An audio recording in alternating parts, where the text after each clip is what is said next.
What's divided? I am Mr. Beat, and I'll tell you what's divided. The United States, but especially in 1860. Take a look at this map of how every county voted in the presidential election of 1860. Holy crap. There appears to be a clear divide there. And yep, that was right before the American Civil War broke out. Civil War? Like when superheroes go to war with each other? Not quite. I'm talking about when a country goes to war with itself. But why would a country go to war with itself?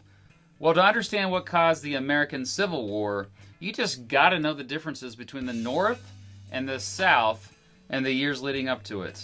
Before we get started, Abraham Lincoln is a big Mariah Carey fan. Go here and check out that time when he decided to cover her Christmas song, All I Want for Christmas Is You. It's a pretty good way to review the Civil War. Anyway, before we look at the differences between North and South, let's define what we mean when we say North and South. Well, here's a map of the United States in 1860. Here's one after the Battle of Fort Sumter in 1861. One definition defines the South as the states where slavery was legal. However, several slave states, often known as border states, remained loyal to the Union after the war broke out. Today, when people say the South, they often mean these states. But sometimes West Virginia gets lumped into the Midwest like Missouri is. And often, Maryland and Delaware get lumped into the Mid-Atlantic region. For this video, when I say the South, I'm talking about all the slave states. And when I say the North, it's all the states north of those.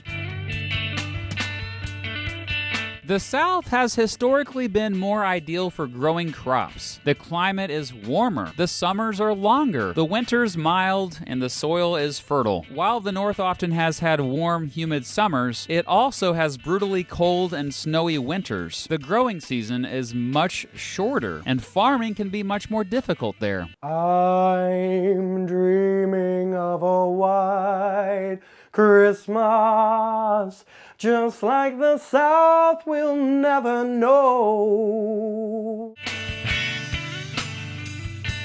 The Southern economy was almost entirely based on agriculture. Farms and plantations dotted the landscape. Southerners sold cash crops like cotton, tobacco, rice, sugarcane, and indigo. Since the invention of the cotton gin in 1793, slaves were in high demand to pick cotton. In fact, the South's economy greatly depended on slave labor. The North had a much more diverse economy, but it was mostly based on industry, specifically manufacturing. For decades, factories popped up throughout the North. Large textile factories thrived, producing clothes from cotton grown from the South. Immigrants came in mass numbers to work in these factories. Nearly all industry in the country was in the North, which is a big reason why they had the advantage during the war, because they controlled the ironworks, the railroads, and production of weapons.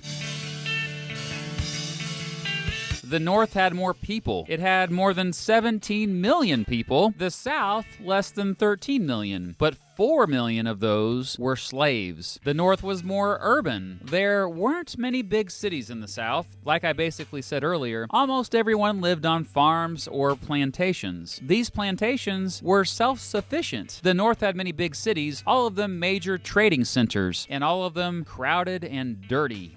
Dirty? Yeah, because the factories were in these cities. Northern cities were where the arts, education, and media thrived, and also transportation hubs. The North had more canals, more roads, and more railroads. The South had some railroads, but just 9,500 miles of track compared to 22,000 miles of track in the North. I mean, at the beginning of the Civil War, the South was still heavily dependent on the steamship, for crying out loud. More cities, factories, canals, and railroads. The southern states lag far behind as transportation goes. Northerners tended to be less religious and more educated than Southerners. They were more politically divided in the North. Southerners were often unified by the slavery issue. Southern culture was usually determined by the aristocratic plantation owners and their families. Children of plantation owners tended to be the only ones who got any kind of major formal education. But in the North, common schools were set up so that even the poorest in society could get some schooling.